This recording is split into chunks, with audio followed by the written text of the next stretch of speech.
Hukum dia, penjara 1 tahun, denda RM2,000. Assalamualaikum warahmatullahi wabarakatuh. Salam sejahtera dan juga salam bahagia kepada penonton di Rampai Pagi yang kami hormati sekalian.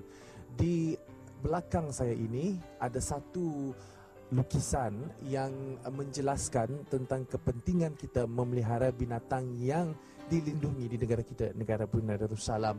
Biarkan kami hidup. Ini merupakan salah satu perkara yang amat serius yang sememangnya kita ketahui sejak dari dulu lagi tentang memelihara binatang yang dilindungi ini. Dan saya sekarang berada di Museum Kota Batu untuk memberikan kepada bis kita semua bahawa apakah jenis-jenis binatang yang dilindungi oleh akta kerajaan kita. Kita akan teruskan dan kita akan ketahui sebentar lagi.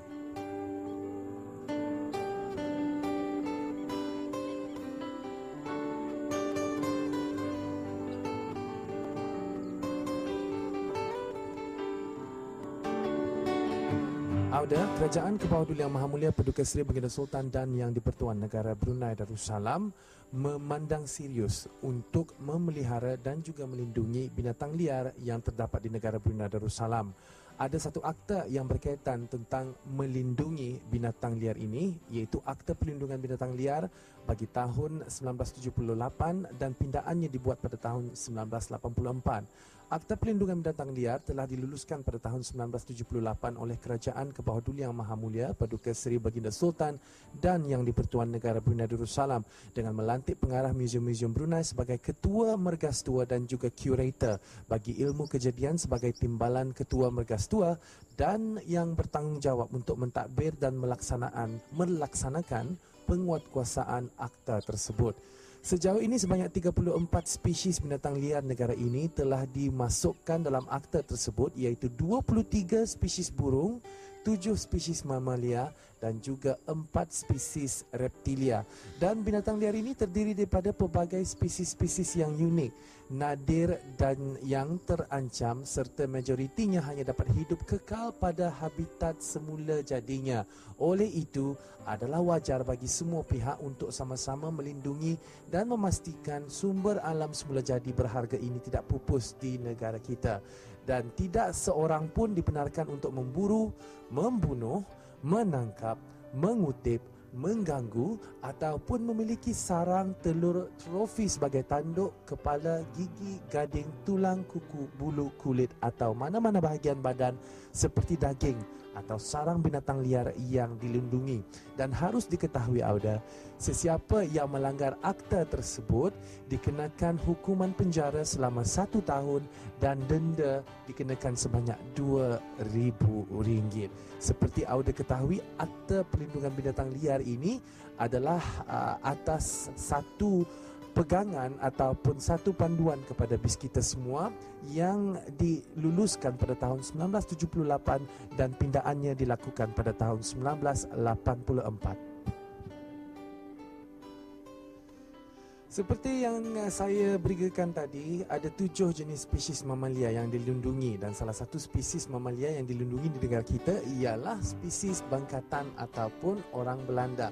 Lebih juga dikenali secara saintifiknya ialah Nasalis larvatus atau dalam bahasa Inggerisnya proboscis monkey ataupun long-nosed monkey.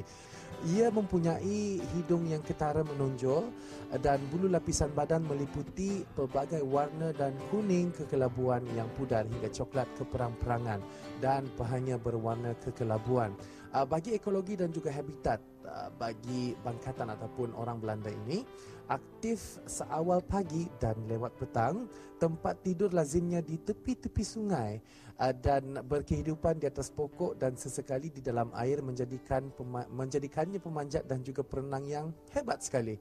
Dan endemik di Kepulauan Hutan Bakau Borneo, Paya dan juga kawasan hutan Pamah Riparian. Dan makanan yang selalu dimakan oleh proboscis monkey ini biji-bijian, daun, buah-buahan dan juga pucuk bakau, dan hanya ditemui dan juga mendiami sebahagian besar Pulau Borneo. Baiklah, udah. Setiap kali saya datang ke Museum Kota Batu, ini merupakan salah satu tarikan yang paling unik sekali bagi saya, iaitu sejenis mamalia mayas ataupun lebih dikenali juga sebagai orang utan. Bahasa Inggerisnya dikenali sebagai orang utan dan juga terpulanglah macam mana untuk kita menyebutnya. Tetapi bahasa saintifiknya ialah Pongo pygmaeus. Okey, Pongo pygmaeus. Dan jika ada ingin mengetahui apakah cara kita untuk mengenali mayas ataupun orang utan ini, cara identifikasinya ialah orang utan berwarna merah, keperang-perangan dan juga mempunyai bulu yang tebal, mempunyai dahi yang luas dan muncung yang menonjol, berkaki pendek dan lemah tetapi mempunyai lengan yang panjang dan kuat. Bagi mayas jantan, dia mempunyai lapisan tulang pipi yang agak besar sedikit berbanding dengan mayas betina. Ekologi dan juga habitat bagi mayas ini aktif di waktu siang dan juga berkehidupan di atas pokok. Semula jadinya ia hidup menyendiri.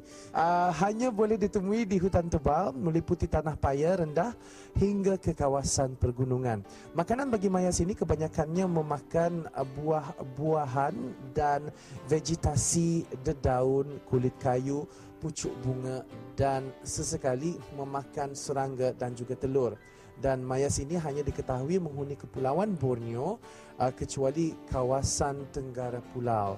Apa yang penting sekali, Auda, mayas ini merupakan salah satu di antara 7 spesies mamalia yang dilindungi di negara kita, negara Brunei Darussalam.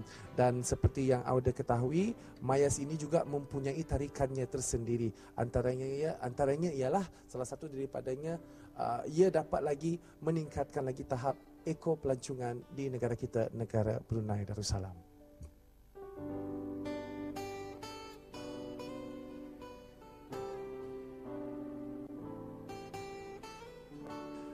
Binatang mamalia yang satu ini agak menarik sekali, dan jika ada di antara Auda yang pernah mungkin melihat ataupun menyaksikan koala bear di TV dan sebagainya, mungkin ini merupakan satu versi koala yang terdapat di negara kita, negara Brunei Darussalam.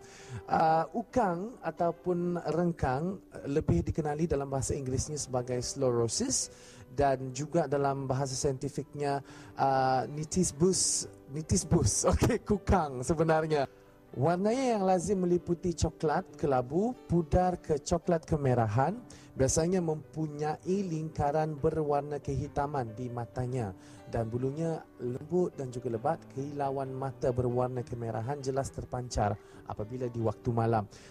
Ia merupakan satu binatang nocturnal, iaitu binatang yang kebiasaannya keluar pada waktu malam dan berkehidupan di atas pokok, ditemui di pokok-pokok tinggi dan hutan sekunder, taman-taman dan juga ladang kota. Makanan kegemarannya merupakan buah-buahan, nektar bunga, getah dan cairan dalam tumbuhan, tetapi juga memakan serangga-serangga yang kecil, dan juga terdapat Asia Tenggara, iaitu semenanjung Thailand, Malaysia, Sumatera, Jawa dan juga Borneo. Ada juga yang hampir sama tetapi lebih kecil daripada ukang ataupun rengkang. Kita ada tempelilih ataupun ingkat. Kalau dalam bahasa Inggerisnya tarsier dan juga bahasa saintifiknya Tarsius boncanus. Dan untuk lebih mengenali binatang ataupun mamalia ini, warnanya kebiasaannya sekitar hijau zaitun ataupun coklat kemerahan hingga coklat kelabu gelap atau pudar, dan dia mempunyai bulu yang lembut. Ekornya tidak berbulu kecuali di hujungnya sahaja. Itu yang menarik sekali, dan matanya agak besar. Selaku rakyat dan juga individu di negara Brunei Darussalam, kita harus menghargai binatang yang dilindungi ini. Bukannya apa, mereka merupakan salah satu daripada khazanah negara kita dan juga membantu untuk membangun ekopelancongan di negara kita. Dan kita, generasi sekarang, harus mempertahankannya untuk generasi yang akan datang. Pada keluaran yang akan datang lagi, saya akan memfokuskan spesies-spesies burung yang dipelihara di negara kita.